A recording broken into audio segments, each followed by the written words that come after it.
यह कहानी है आरोही और एक गुड़िया की, जो एक छोटी लड़की ऊपर लिखी हुए है। एक दिन की बात है, आरोही सुबह पार्क में टहलते हुए जा रही थी, तभी उसे एक रोती हुई बच्ची मिली। आरोही ने उससे रोने का कारण पूछा तो लड़की ने बताया कि वह जिस गुड़िया से खेल रही थी वह इसी पार्क में कहीं खो गई है। आरोही ने उस बच्ची को उसकी गुड़िया ढूंढ लाने का आश्वासन दिया, जिससे वह बच्ची चुप हो गई। आरोही ने गुड़िया ढूंढने के लिए समय मांगी और फिर दूसरे दिन गुड़िया लाने का वादा करके वहां से चली गई। पर गुड़िया न तो आरोही को मिली और ना ही उस बच्ची को। आरोही ने गुड़िया की तरफ से एक काल्पनिक पत्र उस बच्ची को लिखी और जब वह बच्ची पार्क में गुड़िया पाने की आशा में आई तो आरोही ने वह पत्र उस बच्ची को पढ़कर सुनाया। पत्र इस प्रकार था, कृपया रोना मत, मैं समय समय पर उस गुड़िया के बारे में तुम्हें लिखती रहूंगी, बस तुम रोना मत। अब आरोही रोज उस खोई हुई गुड़िया की तरफ से काल्पनिक पत्र लिखने लगी और लगभग रोज ही उस बच्ची को पढ़कर सुनाती, जो कि यात्रा का काल्पनिक वर्णन हुआ करता था। आरोही ने इस काल्पनिक लेकिन रोचक वर्णन ने उस बच्ची को रोने नहीं दिया। वह खुशी खुशी अपनी गुड़िया की घुमक्कड़ी के किस्से सुनाने लगी।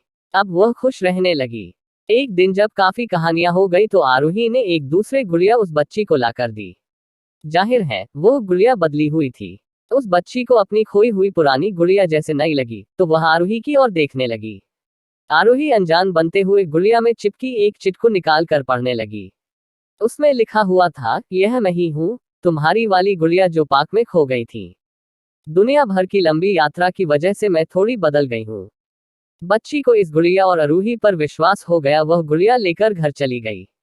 वर्षों बाद जब वह बच्ची बड़ी हो गई तो एक दिन वह अपनी अलमारी में कुछ ढूंढ रही थी तो उसका ध्यान उसी गुड़िया पर गया जो आरोही ने उसे दी थी।